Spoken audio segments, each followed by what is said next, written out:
Okay. All right. Welcome to episode 2 of 1530. I wanted to start off with the statistic of the day. 35 is the number. 35 straight points to be exact were won on Roger Federer's serve. That's right, his serve, not just his first serve, and all 20 points on his serve in general in the second set. It was snapped at 4-1, 30-love in the third, and this was, I believe, his third round match. So pretty incredible stat. It's pretty difficult to win those 35 points in a row. But Matt, before we get into Mr. Federer and his fall, what were your thoughts on Wimbledon? It was interesting. I was expecting something different than we've seen in the past, but it was not. Well, except for Fed.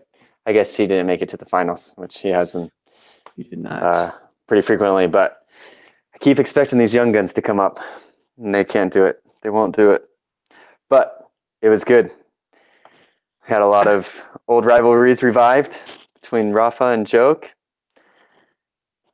Yeah. It was good. A newish face. Anderson that was only his second time in the Grand Slam final, so right. It's good to see him there. Yeah, it was a good tournament. Like we talked about last time, the big servers, they did have their moment. It wasn't necessarily who I expected, but yeah, Isner and Anderson did great. And like you're saying, I was shocked too. I thought the young guns, the Zverevs and the Kyrgioses were going to go further. Zverev, to be fair, was battling some sickness, but still, his Grand Slam record isn't very stellar. He's won several Masters 1000s, but he just can't break through in the slams, and maybe he'll be a topic of further discussion. Why maybe comparing his numbers, why he can't do it in the slams. Yeah. And so that's been disappointing. And yeah, like you mentioned, the renewed rivalry. We had the Djokovic-Nadal match, which you're going to cover in detail later. You know, it's 10 years. It's 2018, 10 years since the legendary final of Federer-Nadal. Nadal finally breaking through and winning his first Wimbledon crown in 2008. And so I think fans are a little bit hoping for a Federer-Nadal final, but neither of them came through. But we still had the epic match of Djokovic and Nadal, so that was cool to see that rivalry renewed. But let's talk about the king, because Federer was the defending champion. He had a 47% chance from at least UltimateTennisStatistics.com, and they forecast the matches of winning Wimbledon. They predict, of course, the French Open's of Victor Nadal. The second favorite, which you and I talked about, was Djokovic, which we kind of scoffed at, 18% chance. Thought that was a little high for him to win Wimbledon. He did end up winning Wimbledon, as we know. I personally thought Cilic should have been slightly favored over Djokovic, especially him beating him at Queens, but I guess the model was pretty good. Let's see. So, as we know in the sport of tennis, besides maybe taking Rafa out on best of 5 sets and Roland Garros, beating Federer at Wimbledon is maybe the second most difficult thing to do in the sport. He wasn't at center court, but it didn't matter. Before the match, he had an 87% chance to win the match based on Ultimate Tennis Statistics.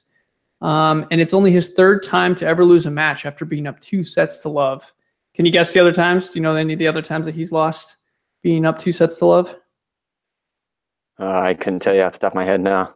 Yeah, I couldn't either. I looked back. So one of them actually was also at Wimbledon, interestingly enough, against Tsonga in 2011. And then the other time, Djokovic in that same year, 2000. So 2011, a little bit of a rough year, but I thought it was interesting. The other one was also on grass. And as we know, grass, the sets can get away from you if there's a quick break, and then the rest of the set can go pretty fast because the dominance of the serving. So yeah, kind of a bummer, the momentum. Fed even had a match point against Anderson and could have wrapped it up in straight sets.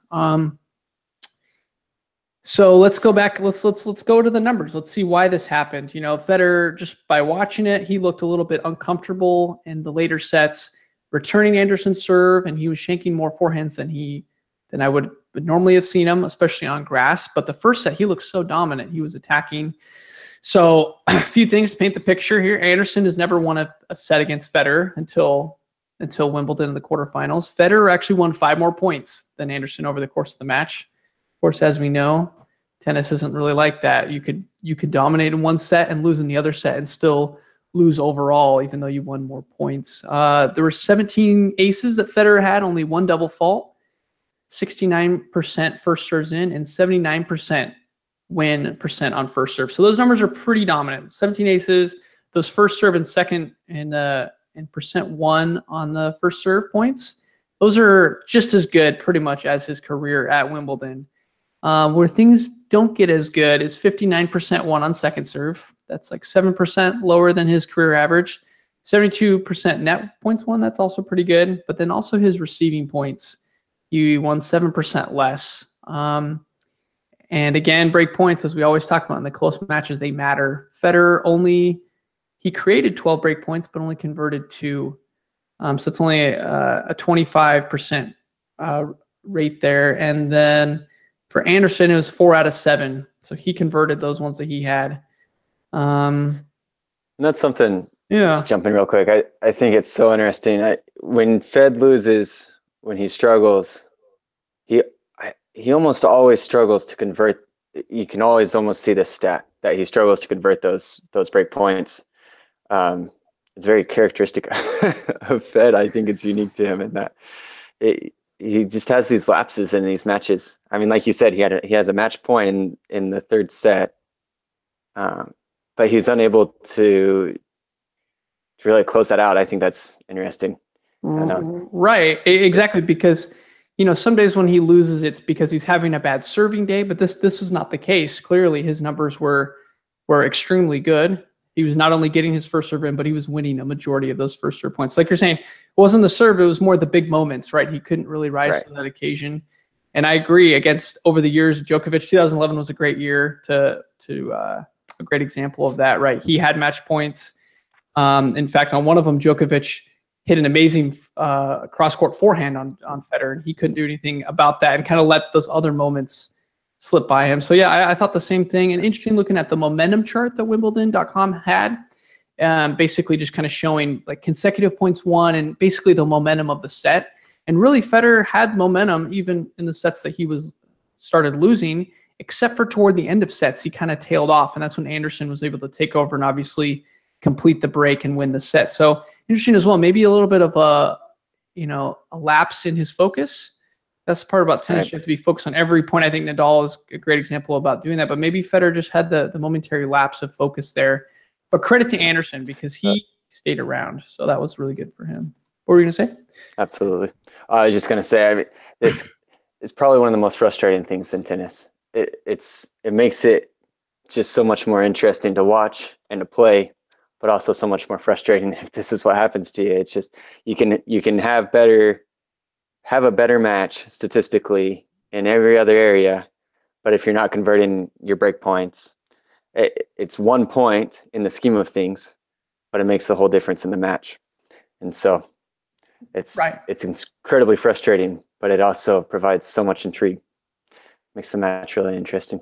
Yeah, I totally agree. And that's exactly what you said. When I compared the numbers side by side for him and Anderson, if I wouldn't have known the set score, I would have thought Federer would have won, except for maybe looking at break points. That's the one thing that maybe would have keyed me into. Federer didn't quite get it done. But like you're saying, every other number there, and then aces, Anderson had 27 aces, which is quite a bit, 10 more. But every other point there, I'm like, oh yeah, Federer's dominating. That just wasn't the case. Anderson had that positive attitude, and he ultimately, his grit got him through, and not just his serving. He returned pretty well also. So also wanted to kind of transition to talk about the keys of the match from IBM. Maybe you guys have seen it. To our listeners, when you are watching a match, or more than likely on the internet, it shows what the IBM believes the keys to the match are. I want to talk about kind of how reliably statistically are they? Statistical are they? So they take into account, just to give you a background, they take into account the player and the specific opponent. So they want to identify 3 keys for each player. If the 2 players have met many times before, they can have data from the previous matches. But if they've only met a few times or not really at all, then they have to figure out, okay, based on playing styles and the surface, how can we use data to see what's going to be the turning point for the match? And so they use a ton of data. I have a little schematic here from them. So this is back published in 2012. So they've generated over 41 million data points analyzed for each match. They do it for all the Grand Slams. Back then, 2012, they'd done it for 8 years. They've analyzed over 8,000 matches, and they have 19 different offensive keys to the match, 9 defensive, 9 endurance, and 9 styles. 8 styles, excuse me, which I thought was interesting. Kind of especially going into if they're going to be serve volley or if they need to slow down the match more. And so I just think it's very interesting. And we could talk about it as we go into the match. But what was interesting in Federer's match is for his keys to the match, he was 12 of 15 on the match and actually 8 of 9 on the last 3 sets that he lost. So according to IBM, Federer was hitting all those targets except for that one in the last 3 sets. Anderson was only 5 of 15 on his keys to the match and only 3 of 9 on his last 3 sets. And so just something to kind of watch for on what those keys really mean. Because I mean, those are the statistics that IBM thinks is the most important. But I don't know. I just thought that was interesting. Any thoughts on the IBM stats there, Matt? Yeah, I think it's interesting if you go and look at them. You may have mentioned this earlier, but they're not necessarily keys that you would think of as in, oh, get this many first serves in or win this many second serve points. Those are certainly parts of it, but there are also keys that are that you wouldn't necessarily think of. I think you mentioned that one of them was for a different match, not the Federer match, but it was to wait longer between points and things of that nature. So IBM has obviously used a lot of computer algorithms to try to figure out more unique things. And I'm sure that there's some weight to them. Obviously, we saw with the Federer match that, I mean, it's not a sure thing that right. If they connect all these points, then boom, they win the match. There's still a human factor to it and more factors that play into it than just what IBM calculates. But exactly, and I think part of it was just the 2 out of Federer's 3 keys were based on his serve, and we know that he served extremely well that day. The other one, which was interesting, which was a defensive one, was keeping the average speed of return shots below 59 miles per hour on second serve opportunities, which I thought was interesting when I've tried to go back and forth on why that would be. Maybe just that if Federer got the ball back too fast, that Anderson could use that pace to put it away because he was doing some good 1-2 punches. But that was the only other key, and he did pretty good on that key. Looks like he was 4 out of 5 on that one, but the other keys were based on his serve, and he did well on. So I just thought that was interesting. And Anderson's were based on the height of his kick serve and on his return points. And on winning, this is my favorite key of the match, winning more than 80% of points when serving at 15-30. So part of the name, that's a very important point. And Anderson won 3 out of those 5. So maybe that did prove to be the difference. The 5th set, he got that stat, or he achieved that key. So maybe there's something to 15-30. So I think we'll transition from there on. What do we got? What do we got next, Matt? Take us to the semifinals. Oh, the semifinals. It was amazing and so sad. So we renewed the rivalry between Nadal and Djokovic. We can start with that. And we'll move on to Isner and Anderson after this. I just want to throw some stats out there based on the 5th set. I mean, obviously they both had 2 sets by the time they got to the 5th set. So that was the decider, right? That's where everything mattered. It was for all the marbles. And there were some interesting statistics that you can take away from this set. Notably, Djokovic won more points on his first serve than Rafa. If we look at it, then you can see that Djokovic won 85%. He won 34 out of 40, whereas Rafa Nadal only won 75% of his first serve. And Djok won the second serve percentage as well. He won 44% compared to 38%. So we saw that Djokovic was winning his own service games, seemingly a little bit easier than Rafa Nadal. I think by the 5th set in these Grand Slams, there's no tiebreaker, right? And so you're tired already. You're into the 5th set. I mean, they're going into 4 and 5 hours. When you can hold your serve easily, you can put all your effort into your return game and trying to break, right? Which is the point of the game, and especially in these fifth sets, you have to break or you just keep going. And so I think that contributed a significant amount to Djokovic's ability to overcome Rafa and take it. You also look at the distance covered. Rafa Nadal, even in this fifth set, he was moving more than Djokovic was, and so he was expending more energy doing that as well. Mm-hmm. And Rafa also had more unforced errors. He had 13 to Djokovic's 8. So you see these little signs that Rafa was maybe getting a little bit more tired than Djokovic. He was coming off of that emotional win over Del Potro, which also went 5 sets. Is that right? Yeah, it did. Mm-hmm. And so my feeling is Nadal, as gritty as he is a player, I think wariness was getting to him a little bit. Djokovic was able to hold on there just a little bit longer and edge out. Take the win. Definitely. Yeah, my thoughts. I thought it was pretty spectacular tennis. Both of them. You don't usually see Nadal go to the net that often, or even Djokovic, but they both had their moments when they could sneak into the net. Like you mentioned, great serving from Djokovic, gritty play from Nadal. The times when he was taking control of the matches when he was working that forehand, as you always know, up the line, and he was able to take that just like he does on clay. And then some of the times late in the fifth set, he tried to hit that shot and it would curve wide or not quite go in. Just a step behind, just a little bit slower. Exactly, just barely the timing, right? So the timing on the French Open, the clay, he's able to time that ball perfectly. On the grass is a little bit trickier, and Djokovic was able to move him around on the serve. But looking at the numbers, I didn't even notice the win percent on second serve. How terrible! Both of them way below 50%. Right, they were both really low. Yep. So like you're saying, both of these really good returners, they were lining up for that second serve. So really, that first serve, you want to get that in, and you want to get it to control the point. My last comment on the match was just Djokovic just honestly being clutch. Watching the fourth and fifth set, I woke up and I saw Djokovic was down. I believe it was a break point 15-40, and I'm like, oh, it looks like Djokovic is going to go down. And I can't remember if that was fourth or fifth set. And then I saw him serve an ace, and then the next one was a service winner out wide.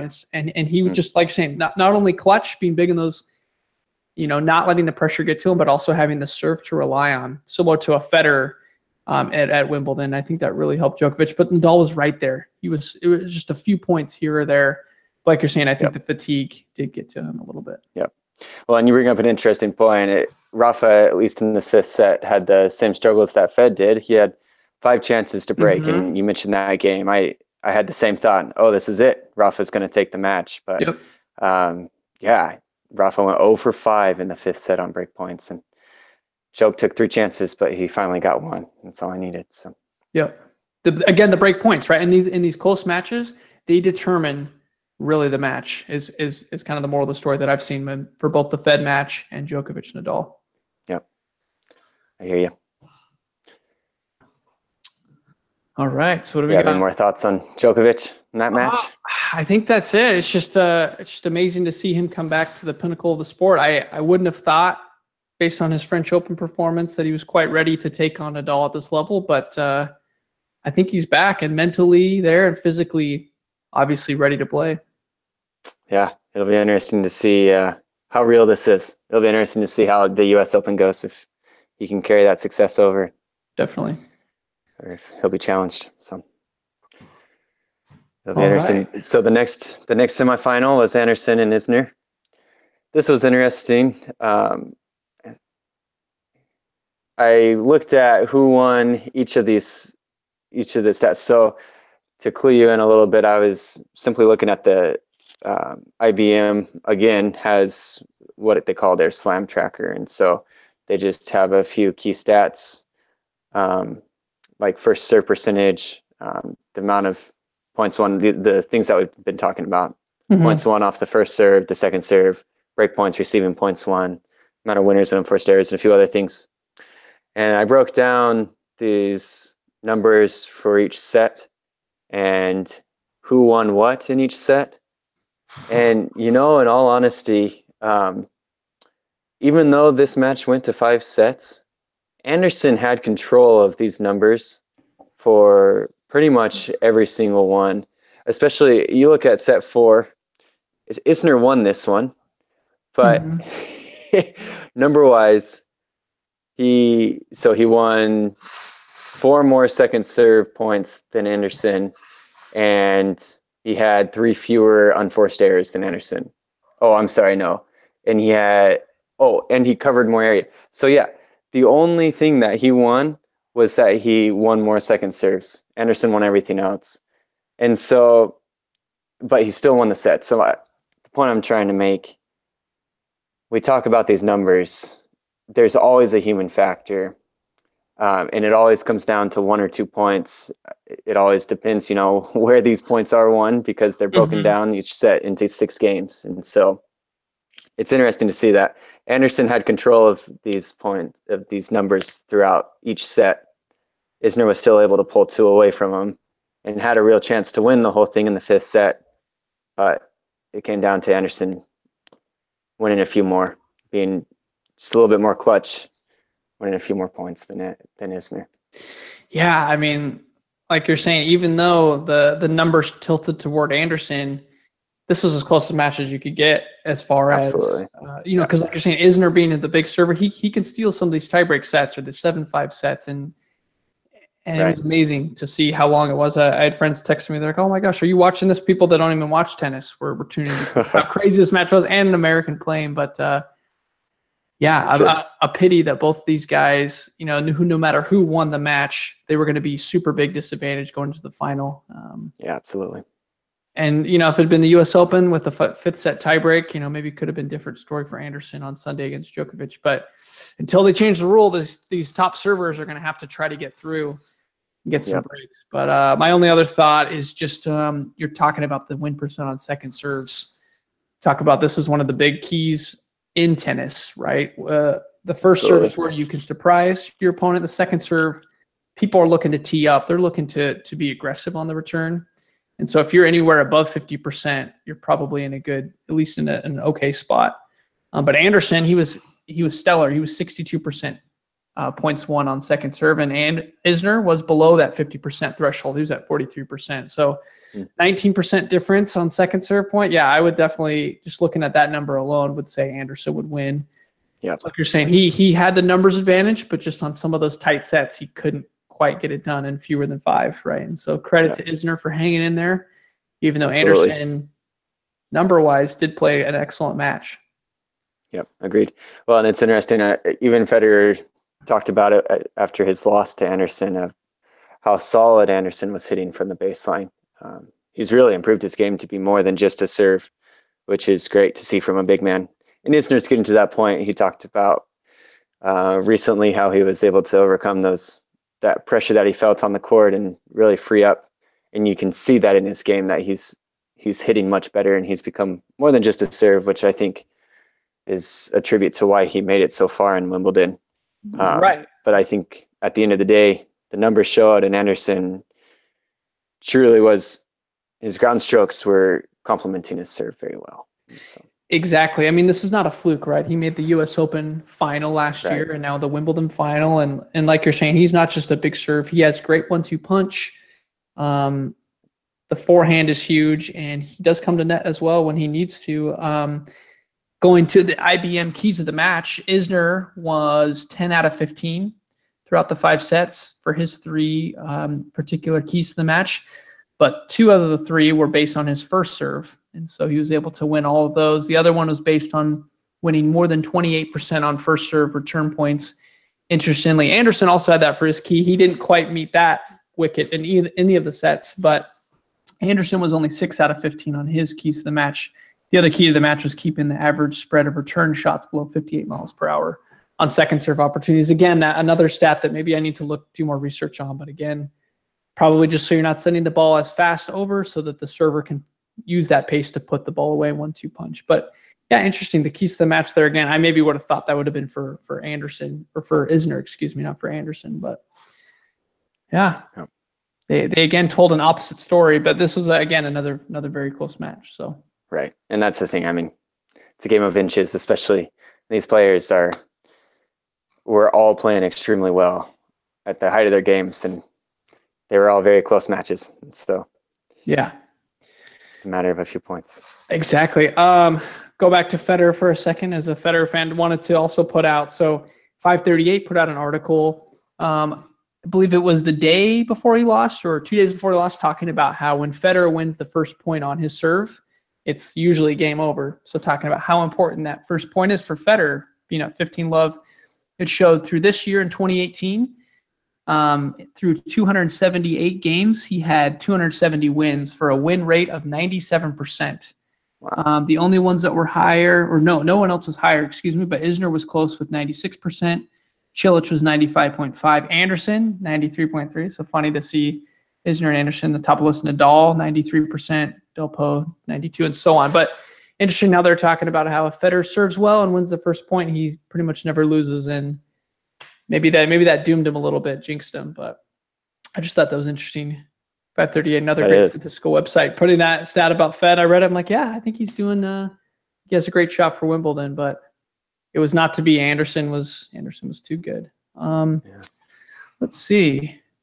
So we covered our semifinals that were exciting. The final a little bit disappointing, like last year's with Cilic and Federer. It was a little bit just truncated compared to our semifinals there. Any other fun matches that you enjoyed watching throughout the fortnight of Wimbledon?